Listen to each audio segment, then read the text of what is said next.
Okay, I think we can get started. Welcome everyone. Jen Watson here again. Thank you for joining us for the third seminar in the BeaverWorks PiPact Independent Study Project. Today we have Joel Linsky, who is the Vice President of Technology at Qualcomm, joining us, and he's going to talk today about Bluetooth technology and contact tracing and exposure notification. Joel has been working in the Bluetooth industry with Bluetooth technology since 2000. He's led the industry development of Bluetooth core technology for 14 years at the Bluetooth Special Interest Group. His team at Qualcomm is responsible for continually improving Bluetooth and inventing new ways to use technology. So Joel is an incredible innovator, and we're very fortunate to have him here. He has over 230 patents issued worldwide. And we're very fortunate to have him here today to talk about some of the work he's been doing in Bluetooth. And I will also say that Joel has been an incredible contributor to the PACT program as well.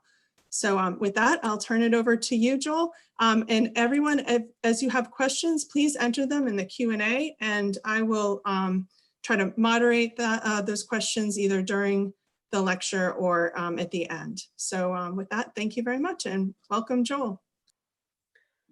Thanks, Jen. So hopefully all of you can hear me well.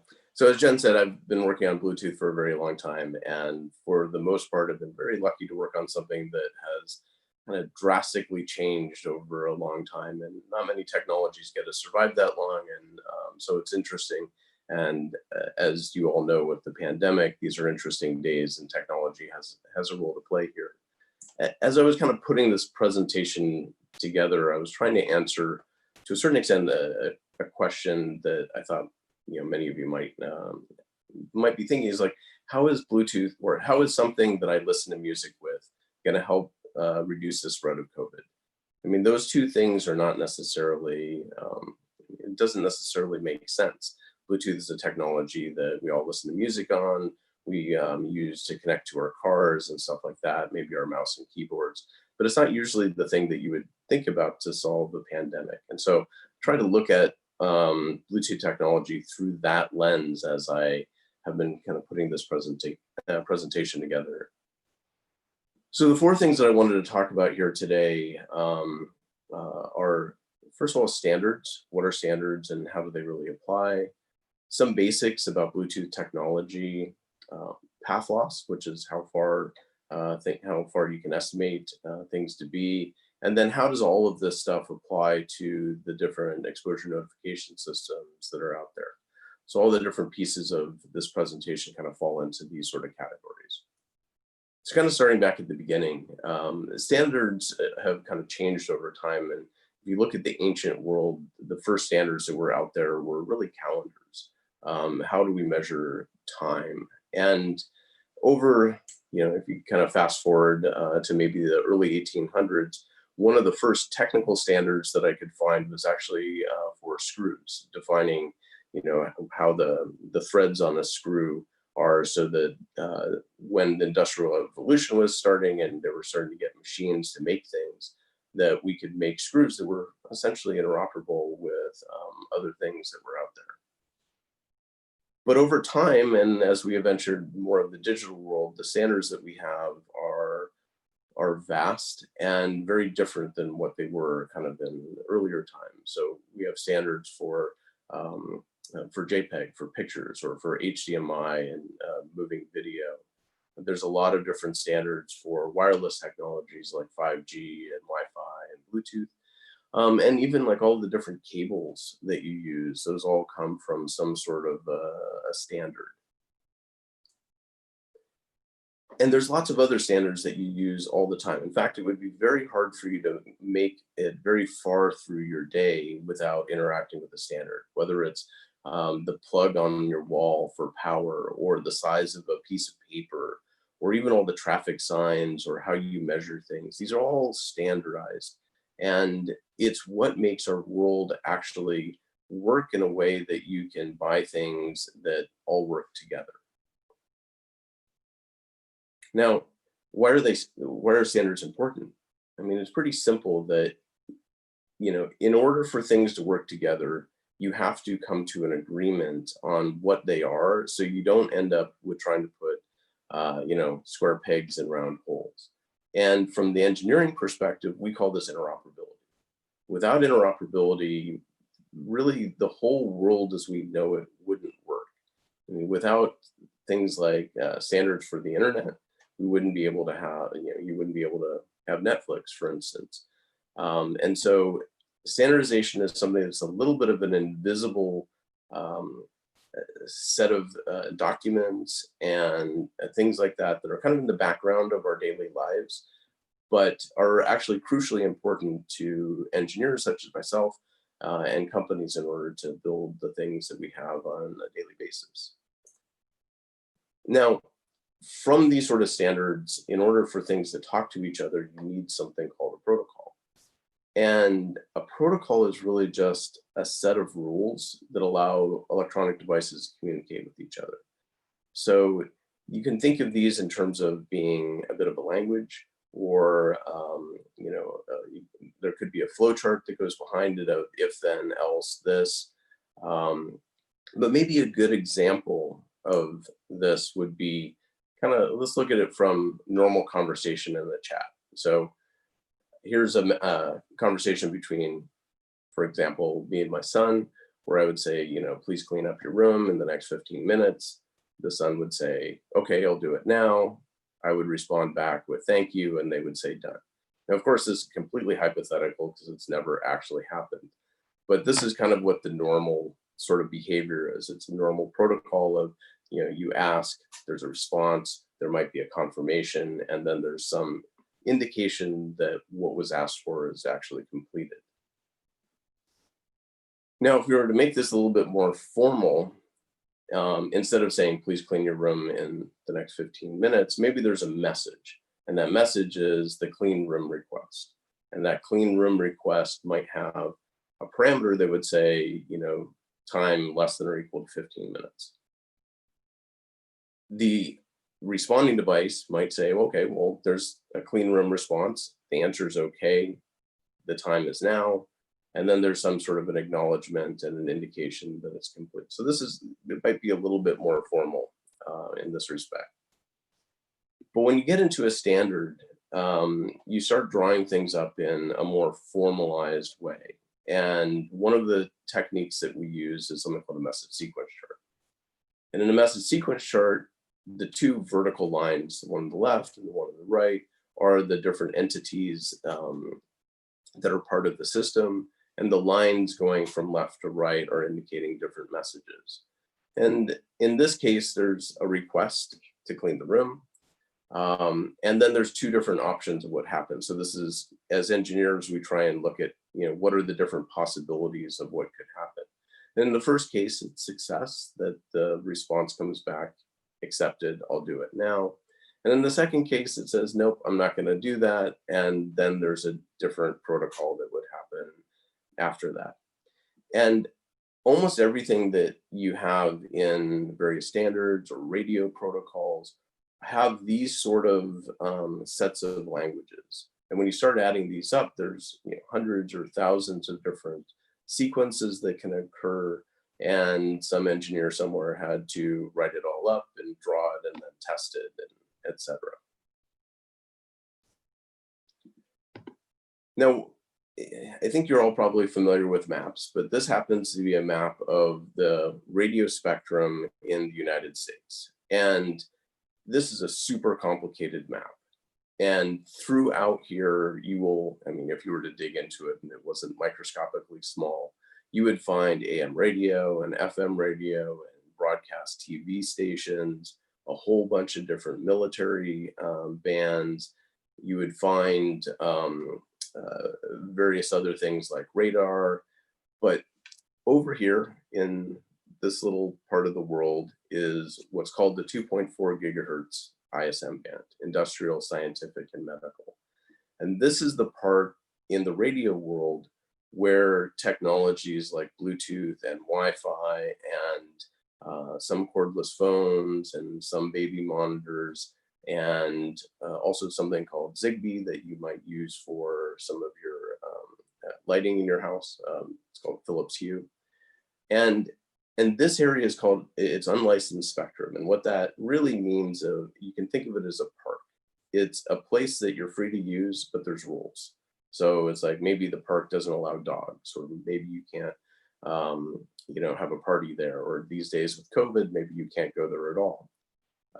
But this is a place that's kind of a shared space for different technologies to work. And it's important to understand that Bluetooth lives in this sort of a shared space. And so when it's trying to do different tasks, including all the work that it needs to do for contact tracing, it's living in a shared environment. And the most common things that it's sharing it with is wireless LAN. Now, so what is Bluetooth? Bluetooth is a number of different things. The first of which is it's actually an organization. The Bluetooth Special Interest Group is an organization based out of Kirkland, Washington. It has 34 or 35,000 different member companies and universities. And of those people, there's probably about 200 or 300 that are actively participating in different committees in order to essentially invent the future.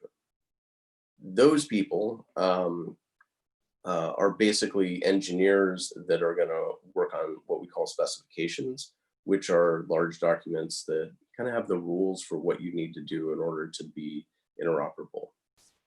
Bluetooth is also a brand. It's something that you see all the time. You have the Bluetooth logo, you see this at the top of your phone. And so that indicates, really the message that it indicates is that things are going to work together. And two of the main specifications that we have, one on the left down here is called the Bluetooth core specification. This is actually the place where almost everything related to contact tracing comes from. But the one on the right is one that you may actually use more on a daily basis, the Advanced Audio Distribution Profile, A2DP. It's essentially what you use to listen to music. So these are two specifications that have been around almost for a little over 20 years now. By the way, this thing here on the right, this was one of the original kind of ideas for what Bluetooth could be. And the idea here was, this was Harold Bluetooth, who was a king in Scandinavia about 1,000 years ago, who supposedly united Scandinavia. But here the idea, and you have to think about this from the context of 1998, is he was holding a cell phone in one hand and a PC in the other hand. And the goal was to get these two things to connect, because they had never connected before in 1998. Now that's a totally normal thing. But this was at the headquarters of Ericsson, where they actually invented Bluetooth. Now, in the very beginning of Bluetooth, everything was centered around the phone. And the main goal was to get the phone to connect to your car as well as your headset. And kind of the speaker for music came next. And the next big thing that was where Bluetooth went was into the computer. And for there, it was first and foremost mice and keyboards, and then trackpads came out later, as well as being able to print with Bluetooth.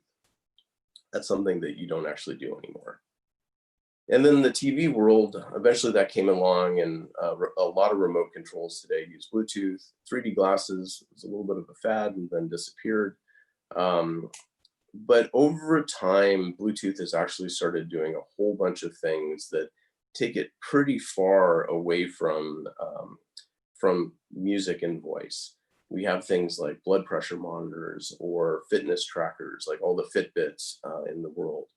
And a lot of this, a lot of these, what we call new use cases, came from a technology called Bluetooth Low Energy. And we'll talk about that in just a couple minutes. But Bluetooth today is used in so many different areas in so many different ways that, to some extent, we never really thought about. For example, a plant monitor. You can buy these little things that you shove into the ground. Did we design Bluetooth to be a plant monitor? No. But we did design it to be something that could be used for a plant monitor. So there's really two different kinds of Bluetooth. There's classic Bluetooth, which is the one that started in 1998 and it still goes up through today. And that technology is mostly used for audio these days, but there's some some other use cases like phone book access or message access that you can have in your car, where if you want all your contacts to display in your car and be able to dial from your car, that all uses classic Bluetooth, and cars for the most part are all using classic. Pretty much any set of headsets that you buy or speakers, those are all using classic Bluetooth. But in 2010, we reimagined Bluetooth, or kind of rebooted Bluetooth, and took it from the world where it only did a few things, and it did them well, but took it into a world where we actually called it accessories. So when the smartphone came out, or really when the iPhone came out in 2007, apps became very important, and Bluetooth didn't have any way of interacting with apps. And so we reimagined how we could do Bluetooth in a way that it would connect more directly to apps in the world. And for these type of devices that we wanted, what we really wanted was somebody to be able to build a thing, could be a heart rate monitor, and sell an app along with it, and those two things would go together. And most of those things were very low power, and so we designed Bluetooth Low Energy, and even the name Low Energy, around this idea of low power things. Along with it came something that's very important, and it's called broadcast. And broadcast is simply being able to transmit stuff to any number of devices rather than just transmitting to one type of device. One thing that's important to note on this particular slide is that devices aren't only classic or only low energy, they might be both. And devices like your phone or a smartwatch, those tend to be both Bluetooth classic and Bluetooth low energy, and they can support both of those sort of use cases. Now, something that's actually going to happen, this has nothing to do with COVID, but it's actually most of what I am working on these days, is the next generation of audio for Bluetooth. And unfortunately, I can't share most of that today because it's still kind of confidential and being worked on within the special interest group. But it's really going after three different things. The one that I think is the most interesting is the one on the left, which is audio sharing. And this is trying to enable the kind of use case where you might have your phone or your tablet, and you want your group of friends around you to be able to listen to whatever you're watching. So if you have some YouTube video or TikTok or whatever it happens to be, you can have as many people as you want be able to listen to it, but only the people that you want to have listen to it. So it's not like it would be a radio station where anybody could hear it, like your parents, but it would be only for example, your friends. And today, Bluetooth can't really do this. There's some phones where you can have a second pair of headphones that are connected, and that's kind of cool, but it isn't something that is really available to everybody. So starting next year or possibly the year after, depending on how slow things go with COVID, this is going to start coming out in new phones, and that's going to be really interesting. Earbuds is something that today is actually done in a little bit of a proprietary way. What does proprietary mean? So proprietary means it isn't a standard. It means a company has decided to how to do it themselves, and it only works with themselves. But the goal here is to be able to get many, many more devices to actually support kind of the earbud use case. And that's something that's going to come out at the same time as we have the audio sharing. And then something hopefully none of you will need for a very long time is hearing aids. And with hearing aids, today those don't work very well with phones at all. And what we want to do with hearing aids is be able to get somebody that has a hearing aid for it to directly connect up with the phone so you can listen to music or participate in conversations, but have it go into every hearing aid. So those are kind of three really important things that we have coming up in the next generation of Bluetooth. Now, kind of circling back around again, how does any of this have to do with COVID? So you're probably aware of what Apple and Google have been doing, and they have this thing called the Apple-Google Exposure Notification System. And I'll just kind of summarize this a little bit. I'm sure that you've kind of gone through this to a certain extent, but the idea here is that you're around a number of different people, some of which you know and some of which you don't know. And depending on how long you're around them, you have the potential to be exposed to COVID. In a lot of places, that's 6 feet for 10 minutes, but those numbers can be different. Some parts of Europe are 1.5 meters, for example, and I think Singapore is 30 minutes. So there's a range of different things, but the idea is, you know, you're around people, and how can we potentially use the cell phone to be able to log this information in a way that is kept secret, but we can figure out, you know, not necessarily who we were around, but that we were around somebody that could have been exposed. But the exposure happens later, so we need to log something. And so I'll skip ahead a little bit. As part of this whole process that we have, there's one part of this process that is relevant from a Bluetooth perspective, and it's the step that's over here on the left. And so as these phones are around each other and closer than approximately 6 feet for 10 minutes, we want Bluetooth to be able to be used to figure out, did I meet this criteria or not? And that gets to be a very complicated thing, as I think you're aware in a lot of the testing that you've been doing. So the part of Bluetooth that's actually used for exposure notifications is something called advertising. And it's super important to realize that advertising is not advertising. Advertising in the real world means trying to sell you something. And advertising in the Bluetooth world means a device is advertising that it has some information kind of to broadcast out there. So these are different things, and advertising is a very specific technique that's used. And so let's dig into that a little bit. So as I said kind of a couple minutes ago, Bluetooth Low Energy is designed around trying to get these very low power devices to be able to communicate for long periods of time. I mean, ideally, there was, you know, just as an example, like a light switch. This is a wireless light switch. This is something that it has a battery in it, and you'd like that to be able to last for years without having to actually replace it. Because if you had to replace a battery and every single thing, you know, every few months, it would be awful. I mean, I know my kids come in here and get batteries for their Xbox controller every few days, it seems like, but you can't do that with everything. So the way that we make these devices super low power is we have Bluetooth advertising messages are very short, and we send 3 of them very close together.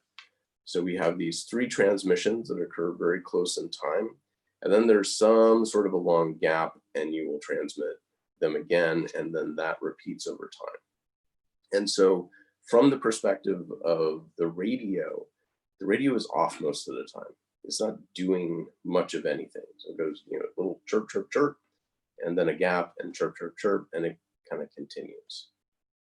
In the case of like exposure notification, that gap is about 1/4 second, kind of give or take, just to kind of, you know, so about 4 times a second, you would get this type of information. Now, transmitting information is great, but you have to get it. And the problem if you are transmitting very short pieces of information is it kind of puts the burden on the other side to be able to hear it. And if the device that is listening is only listening for a short period of time, then the probability of it actually hearing any one of those transmissions gets to be very low. But if you open up your receiver for a period of time that is longer than the interval between these transmissions, then you are, quote, guaranteed to get it. And by guaranteed, it means that you have an opportunity to get it. But as I mentioned earlier, it's a crowded spectrum. There's lots of other devices there, so you might not get it. But at least if you listen long enough, you'll hear it. So the 2 pieces of this are really, one device is doing the advertising. So that's the information that's getting transmitted out. And the other device is doing the advertised scanning, which is listening for those advertisements. Now, why 3? So the reason why there's 3 advertisements is mostly because of Wi-Fi. So in that 2.4 gigahertz ISM band, I was saying, this is the left side, so this is the lowest frequency, and this is the right-hand side. This is the highest frequency. And you kind of think of it almost like a piano, where the lowest note on the piano, or lowest key on the piano is over here. That's the lowest frequency, and the highest key is over here on the right. You can almost think of each one of these different channels, as we call them, as different keys on a piano. Now, Wi-Fi has like 14 channels that it can use, but most of the time in the US, it only uses 3. Channels 1, channel 6, and channel 11.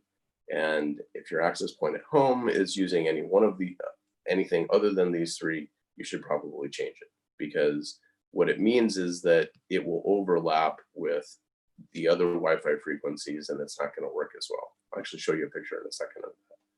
But the reason why there's 3 is because we conveniently said, you know what, we're going to use a frequency down here at the very left-hand side of the ISM band, and one over here at the right-hand side, and then one in the middle in between Wi-Fi channels 1 and 6. So that way we would have the best possible chance of avoiding interference. And we wanted to make that number as small as possible because we didn't want to waste more power in transmitting the same thing, you know, say 5, 6, 7 times. So 3 was a good number.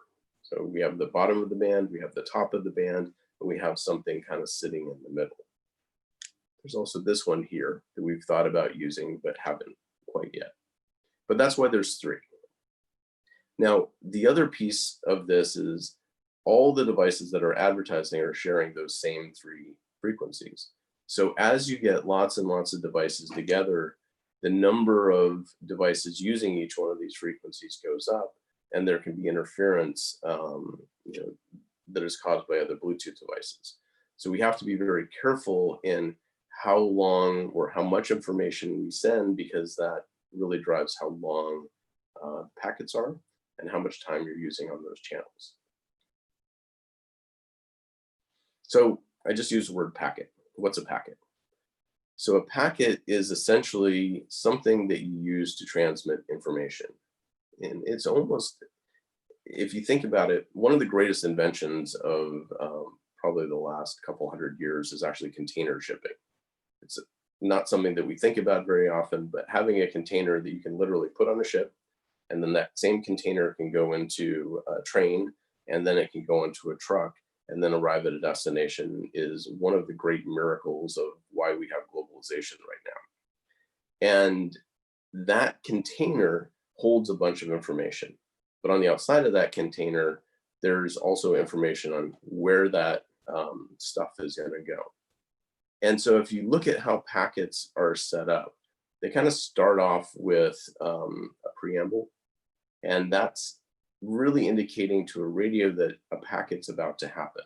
Kind of think of this as almost the envelope from a letter.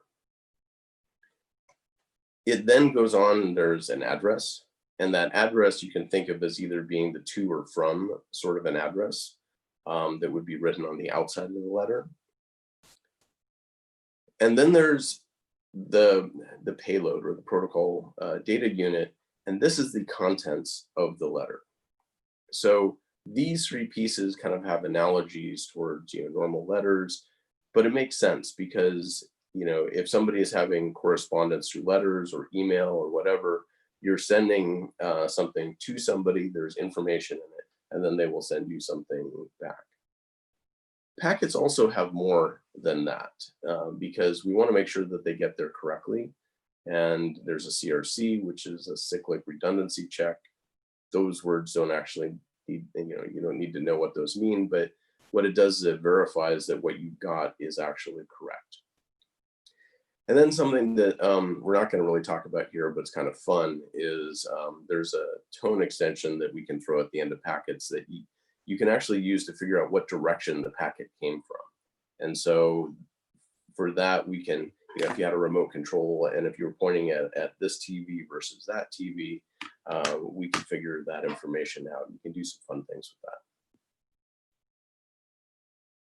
Now, with Bluetooth Low Energy and specifically with advertising, really think of these devices, these phones, as always chatting.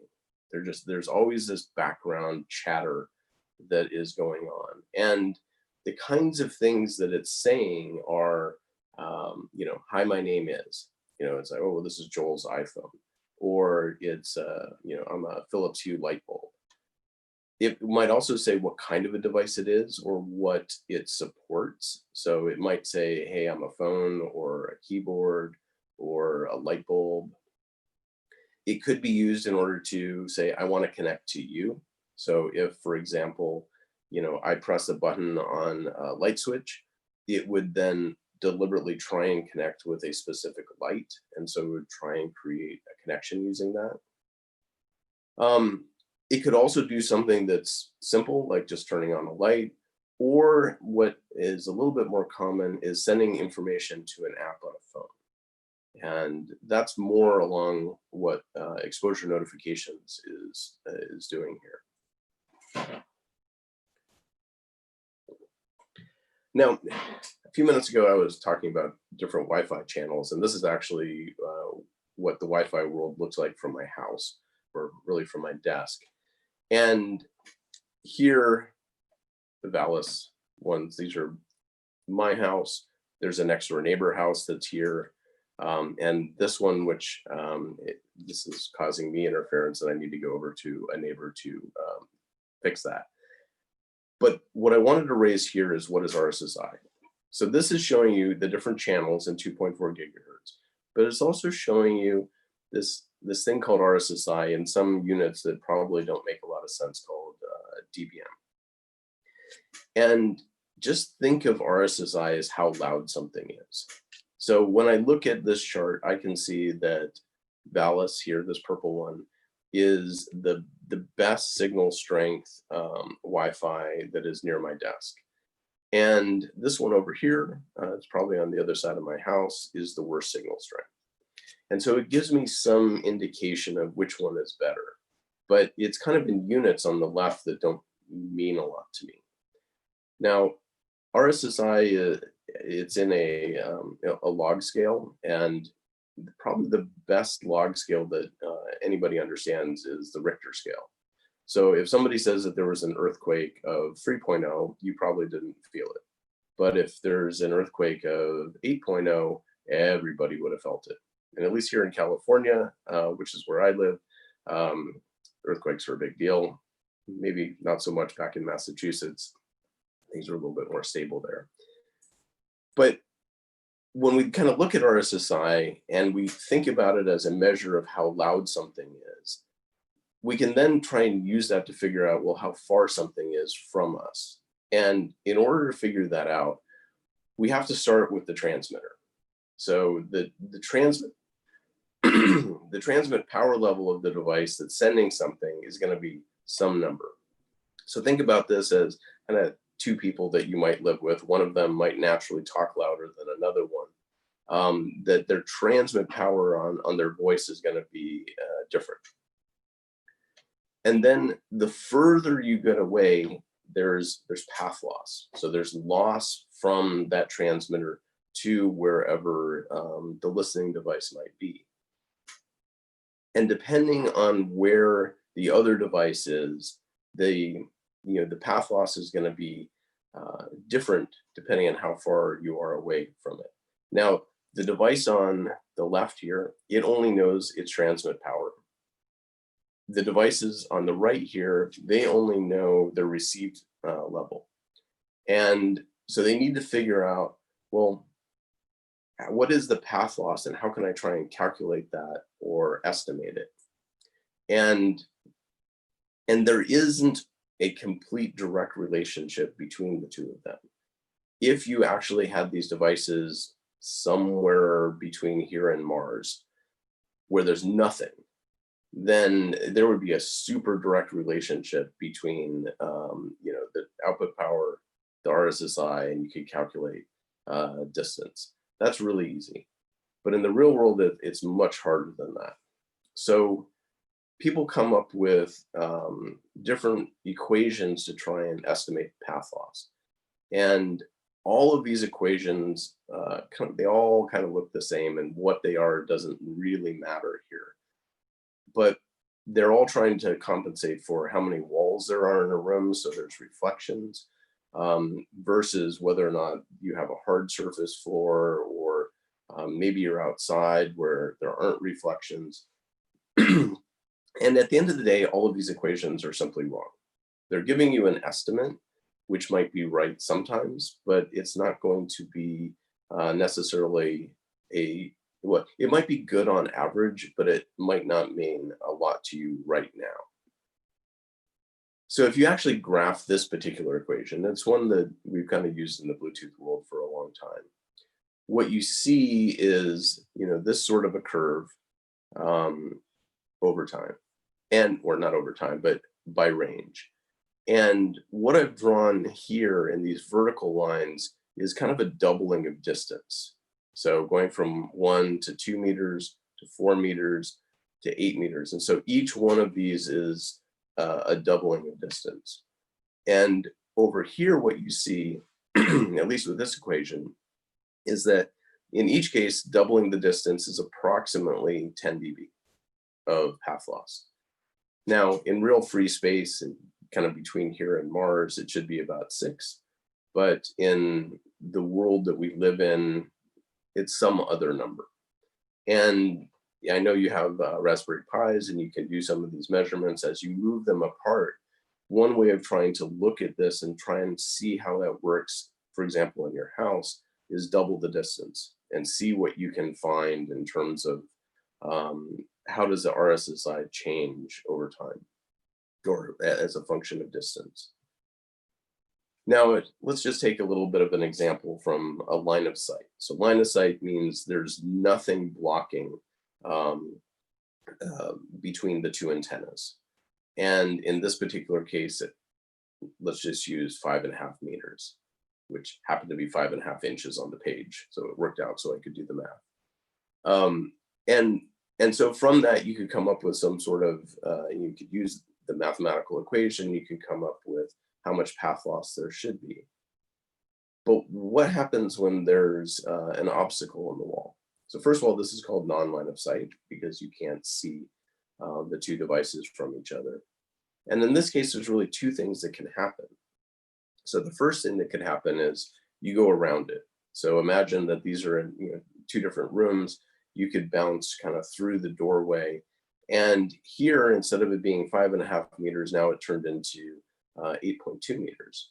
And that's quite a bit of difference in terms of range, even though these devices haven't moved. They're still the exact same distance from each other.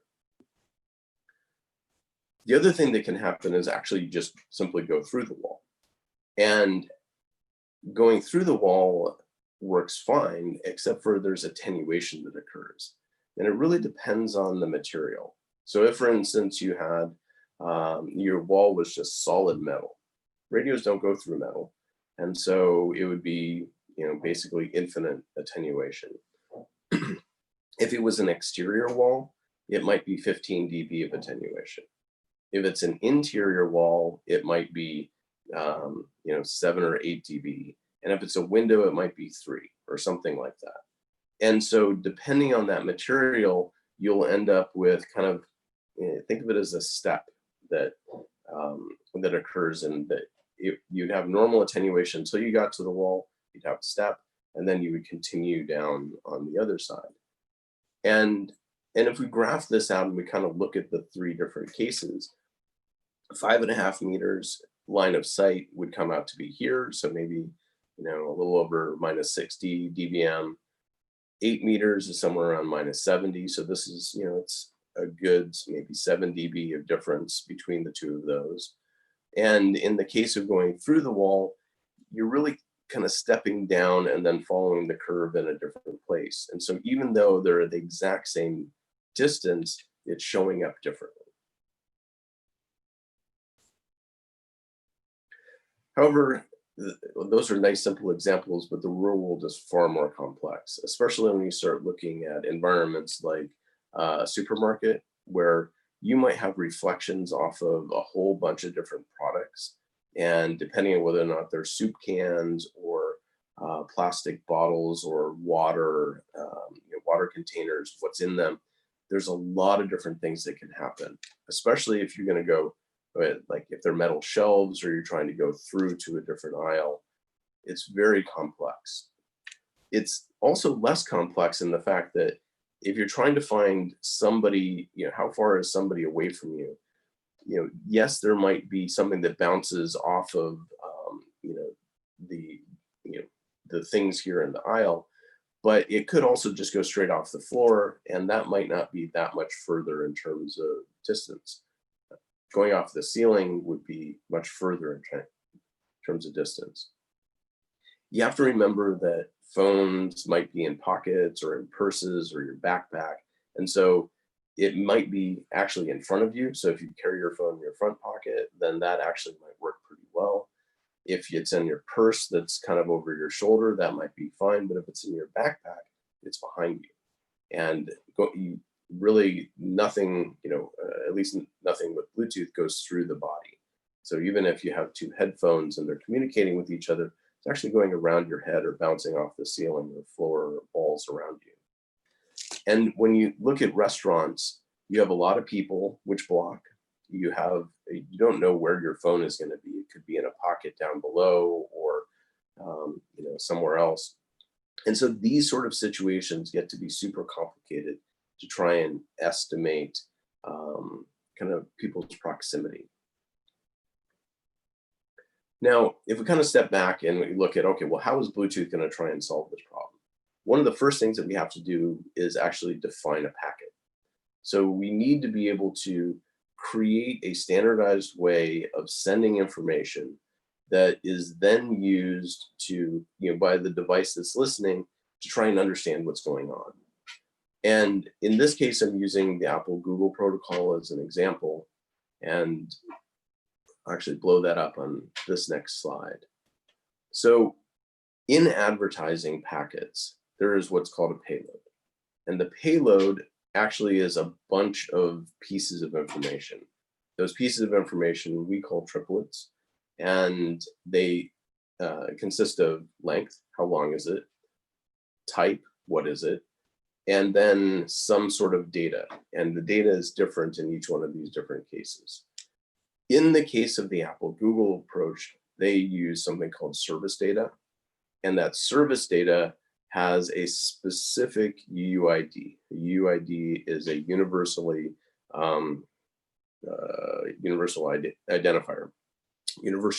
identifier, sorry. And so their identifier is this FD6F.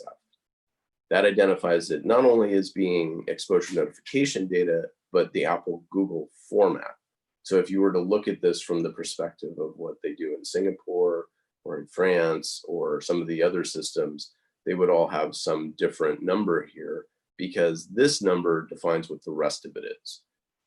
The rest of it is really a cryptographic thing. And I think you're going to get into this in one of the subsequent lectures. So I'm not going to really talk about that part here, but there's two pieces of it which are important, at least for Apple and Google. The first one is what they call a rolling proximity identifier, and that information changes every 15 minutes. We do that in order to make sure that somebody can't be tracked. And in fact, Bluetooth Low Energy, remember when I said that there was an address that was in the beginning of each one of these packets, that address actually changes every 15 minutes. And we do that so that you can't track people. So it's actually trying to prevent, some privacy issues that existed with classic Bluetooth. And there's a second piece of this, which they call the associated encrypted metadata. That actually contains the transmit power that I showed you earlier. So if we want to have a device be able to understand how far it is from something, you need to not only know how loud you received it, but you need to understand how loud it was when it was transmitted. And so that information is embedded in here. But this whole thing looks like one big old random number.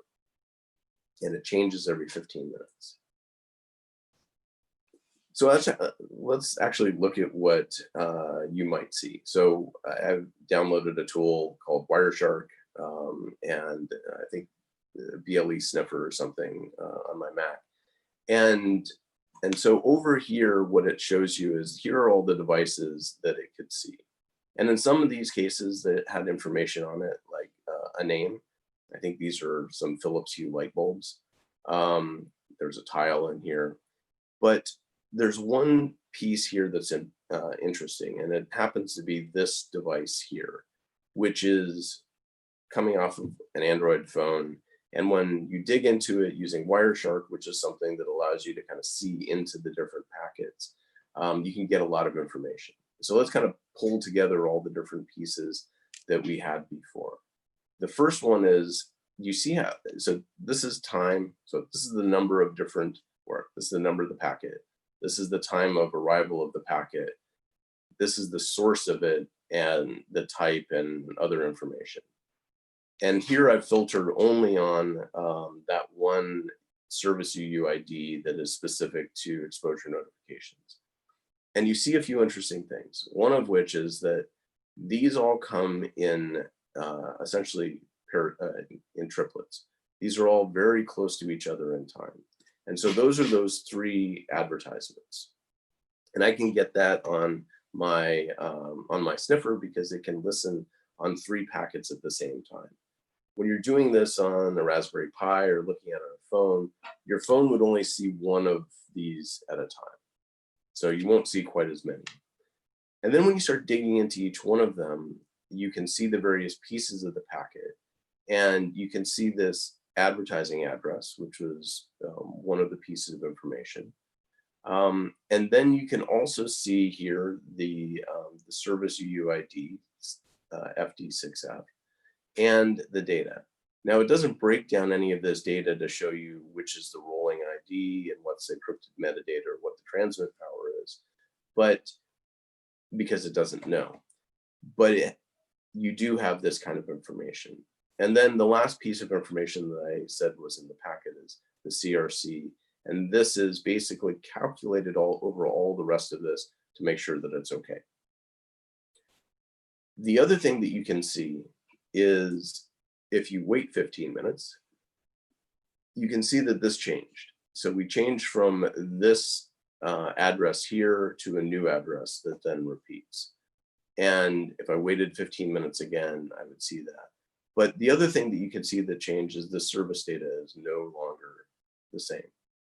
So from this, you can see a lot of different pieces of information. You can see, first of all, that every quarter second or so, the devices are transmitting 3 packets with information that is kind of cryptographically private. And it's repeating that information for 15 minutes. As you move around, you might see here this RSSI number change. And in fact, in this case, I think it was very close. In this other case, I think I'd moved it to the other side of the desk. And if I moved it around the room, I would see things change. And it doesn't change in the way you might think, because we don't think in terms of how everything is going to bounce off of walls or floors or the desk or my laptop screen. So we don't think that way. So it's not going to be kind of as consistent as you might want. But then if you took these devices outside and you measured it on a lawn or something, you would actually see that everything makes a lot more sense. And as you're trying to build up your own version of kind of these exposure notifications, and you're listening for these kind of packets and trying to figure out what to do with them, kind of keep these sort of things in mind.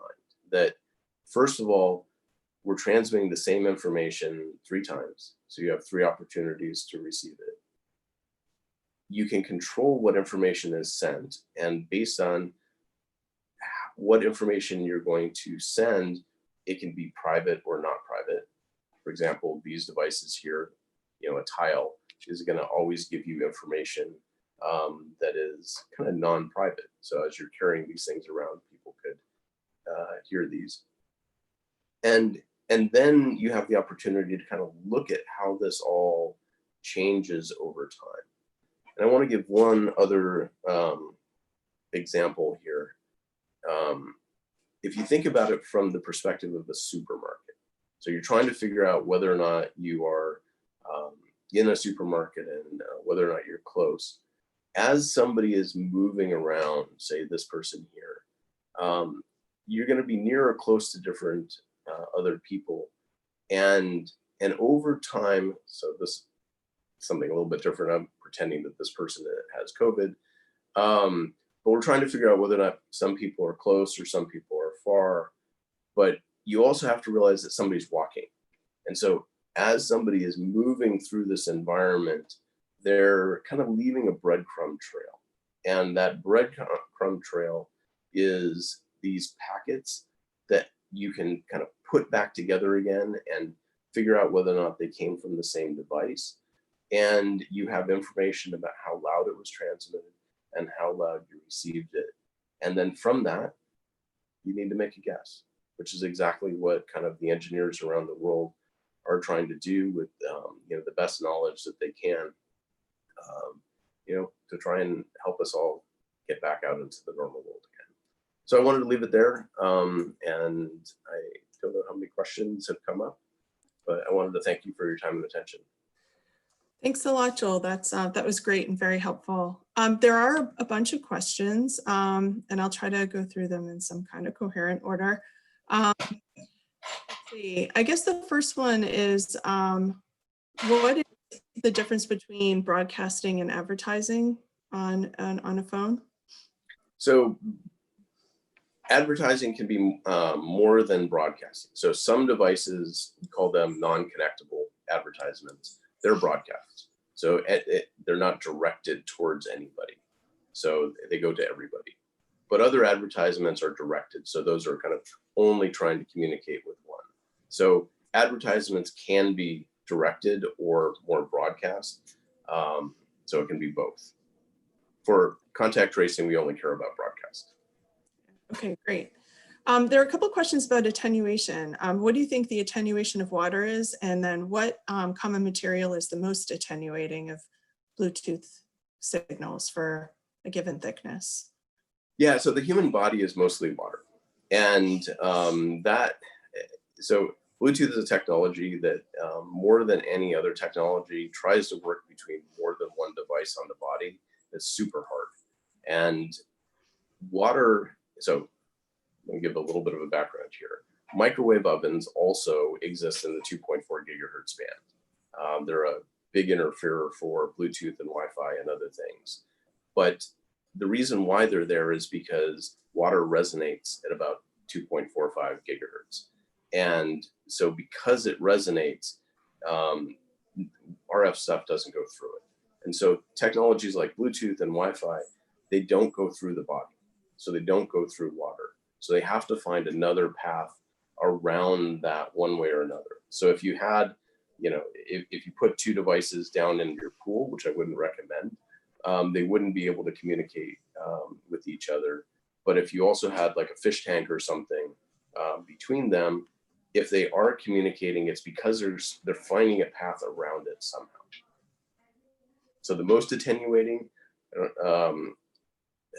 chicken wire, an RF cage.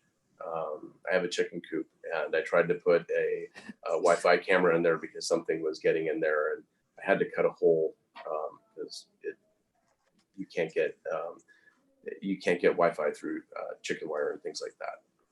And you might also find that plaster and lathe walls have essentially a wire mesh in them. And so that type of wall actually has a lot more attenuation than drywall, for instance. Yeah, great. Can you share more details about the transmit power? What's a common transmit power used by BLE devices? Yeah, so these days we try and get power as loud as humanly possible, or as loud as what is allowed by regulations in a phone, which is plus 20 dBm. For the purposes of contact tracing, you can actually set the output power lower than that, And I believe that what's being used in a lot of the contact tracing solutions is around minus 15 dBm. That's a more common number. And that's done so that you essentially don't have everybody in a Costco be able to hear your transmissions. It's trying to get it down to only like a room sort of size. So there are a few questions here on how you built some of the plots. So the one plot you showed with all the networks and their bands and RSSI levels. And then also some of there's some questions on what software you use to dig into, to the details. Oh, this one? So this was the first question. And then the second question, what software did you use and what tools did you use to create that last plot? Yeah, so on this particular one, this was just a Wi-Fi, I downloaded on my Mac, it's a Wi-Fi scanner. Mostly you can't get this on iOS, that's blocked, although on Android, it just search for like Wi-Fi scanner and there's a lot. I forget which one this is. On the ones that I did over here at the very end, let's scroll down to the end here. So I think what's on the left is called BLE Sniffer. This is all freeware. This one actually, well, while the software is free, I needed this in order to actually do the testing. I think it was $25. So not a huge investment on Amazon. And then the tool over here on the right is called Wireshark. And actually Wireshark is it's another free tool and it's a fairly common one to use. So there's another question on what's the best way to test the attenuation of certain materials? So I think students are trying to figure out how they can get their own measurements. What would you recommend? So the tricky bit is trying to prevent other paths from leaking around. So I would say that if you're going to try and test the attenuation of material, you have to surround a device in that material. Because if all you're going to do is kind of put it like kind of block it with the material, there's going to be other paths and it's going to get super confusing. So you'd almost have to, like you've got some foam or something, you almost have to cut into it and shove it in there to try and do those sort of measurements. You'd also be better off doing it outside as far away from any walls or other sort of reflective places, like especially on grass. Organic materials don't reflect. So if you're going to try and isolate and just test one thing, you want to try and get rid of all the other variables. And so outside on a lawn, maybe with a long extension cord if you need that, that's probably the best way, and just completely surround it. If you wanted to test water, you could probably put it in a Ziploc bag and put it in there, but I'm not making a warranty on that. Yeah, that's a good point. Okay, well, I think we're at the end of our time now, and I want to be respectful of your time too, Joel, and thank you so much for joining us, and thank you to all the students for signing in. And we will record the Q&A, and I'll pass this to Ramu, who might be able to send out an email with some of the answers to some of the other questions. All right, so Joel, thank you so much. I really appreciate your time. Oh, thanks for inviting me. All right, thanks everyone. Have a good afternoon or morning somewhere else.